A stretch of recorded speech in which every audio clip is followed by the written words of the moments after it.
आइए आज सुनते हैं वैशाख माह कृष्ण पक्ष संकष्टी गणेश चतुर्थी व्रत की कथा। वैशाख माह के कृष्ण पक्ष में इस दिन भगवान गणेश के विकट नामक गणेश का पूजन किया जाता है। भगवान गणेश भगवान भोलेनाथ और माता पार्वती के पुत्र, इन्हें प्रथम पूजनीय का स्थान प्राप्त है। किसी भी शुभ कार्य या मांगलिक कार्यों में सबसे पहले भगवान गणेश का ही पूजन किया जाता है। भगवान गणेश अपने भक्तों की सभी प्रकार से रक्षा करने वाले हैं, उनके सभी विघ्नों को दूर करने वाले हैं तथा सुख और समृद्धि को प्रदान करने वाले हैं। हर माह के कृष्ण पक्ष और शुक्ल पक्ष की चतुर्थी तिथि के दिन गणेश चतुर्थी का व्रत किया जाता है। कृष्ण पक्ष में पड़ने वाली चतुर्थी तिथि को संकष्टी गणेश चतुर्थी के नाम से जाना जाता है और शुक्ल पक्ष में पड़ने वाली चतुर्थी को विनायक गणेश चतुर्थी के रूप में मनाया जाता है। इस दिन भगवान गणेश और साथ में माता दुर्गा का पूजन किया जाता है। संकष्टी गणेश चतुर्थी के व्रत में इस दिन चंद्रोदय समय का बहुत ज्यादा महत्व होता है। चंद्रोदय समय होने पर ही भगवान गणेश का पूजन करते हुए फिर चंद्रमा को अर्घ्य देना चाहिए। उसके बाद ही इस व्रत को पूर्ण माना जाता है। किसी भी प्रकार के व्रत में नियम निष्ठा का पालन करना चाहिए। इस दिन शुद्ध और सात्विकता का पालन करते हुए, ब्रह्मचर्य का पालन करते हुए व्रत को धारण कर इस दिन किसी के ऊपर क्रोध नहीं करनी चाहिए। अपने मन में किसी के प्रति ईर्ष्या या द्वेष का भाव नहीं लाना चाहिए और पूरे विधि विधान के साथ भगवान गणेश का पूजन करना चाहिए और फिर चंद्र देवता का पूजन करना चाहिए। इससे अनंत गुना पुण्य फलों की प्राप्ति होती है तथा सभी प्रकार के सुख और समृद्धि की प्राप्ति होती है। तो आइए सुनते हैं संकष्टी गणेश चतुर्थी की कथा। बहुत समय पहले की बात है। प्राचीन काल में मयूर ध्वज नामक और धर्मज्ञ राजा हुए। वे प्रजा पालन के प्रेमी थे। उनके राज्य में कोई भी निर्धन नहीं था। चारों वर्ण अपने अपने धर्मों का पालन किया करते थे। प्रजा को चोर, डाकू आदि का भय बिल्कुल भी नहीं था। प्रजा स्वस्थ रहती थी। सभी लोग उदार, सुंदर, बुद्धिमान, दानी और धार्मिक थे।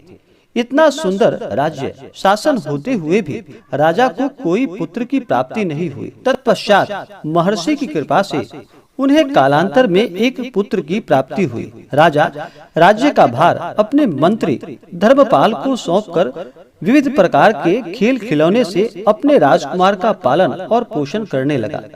राज्य शासन हाथ में आ जाने के कारण मंत्री धर्मपाल धन धान्य द्वारा समृद्ध हो गए। मंत्री महोदय को एक से बढ़कर एक 5 पुत्र हुए। मंत्री पुत्रों का धूमधाम के साथ विवाह हुआ और वे सब धन का उपभोग करने लगे। चैत्र कृष्ण चतुर्थी आने पर उसने भक्ति पूर्वक गणेश जी की पूजा की।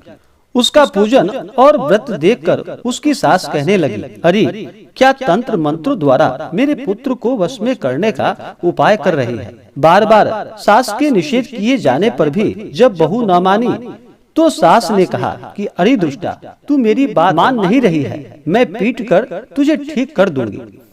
मुझे यह सब तांत्रिक अभिचार पसंद नहीं है। उसके उत्तर में बहू ने कहा कि हे सासू जी, मैं संकट नाशक गणेश जी का व्रत कर रही हूँ। यह व्रत अत्यंत फलदायक होता है। अपनी बहू की बात सुनकर उसने अपने पुत्र से कहा कि हे पुत्र, तुम्हारी बहू जादू टोना पर उतर आई है। मेरे कई बार मना करने के बावजूद वह मान नहीं रही है। इस दुष्टा को मार पीट कर ठीक कर दो। गणेश जी को नहीं जानती कि ये कौन है, इसका व्रत कैसे होता है। हम लोग तो राजकुल के मनुष्य हैं, फिर हम लोगों को किस विपद को ये नष्ट करेंगे। माता की प्रेरणा से उसने बहू को मारा पीटा। इतनी पीड़ा सहकर भी उसने व्रत किया। पूजनोपरांत वह गणेश जी का स्मरण करती हुई उनसे प्रार्थना करने लगी कि हे भगवान गणेश जी, हे जगतपति, आप हमारे सास ससुर को किसी प्रकार का कष्ट दीजिए। हे गणेश्वर, जिससे उनके मन में आपके प्रति भक्ति भाव जागृत हो। गणेश जी ने सबके देखते ही देखते राजकुमार का अपहरण करके मंत्री धर्मपाल के महल में छिपाकर रख दिया। बाद में उसके वस्त्र, आभूषण आदि उतारकर राजमहल में फेंक दिए और स्वयं अंतर ध्यान हो गए। इधर राजा ने अपने पुत्र को शीघ्रता से पुकारा, परंतु कोई उत्तर न मिला। फिर उन्होंने मंत्री के महल में जाकर पूछा कि मेरा राजकुमार कहाँ चला गया। महल में उसके सभी वस्त्राभूषण तो हैं, लेकिन राजकुमार कहाँ चला गया। किसने ऐसी निंदनीय कार्य की है। हाय, मेरा राजकुमार कहाँ गया। राजा की बात सुनकर मंत्री ने उत्तर दिया कि हे राजन, आपका चंचल पुत्र कहाँ गया है? इसका मुझे पता नहीं है। मैं अभी गांव, नगर, बाग, बगीचे आदि सभी स्थानों में खोज कराता हूँ। इसके बाद राजा नौकरों, सेवकों आदि से कहने लगे कि हे अंगरक्षकों, मंत्रियों, मेरे पुत्र का शीघ्र पता लगाओ। राजा का आदेश पाकर दूत लोग भी सभी स्थानों में खोज करने लगे।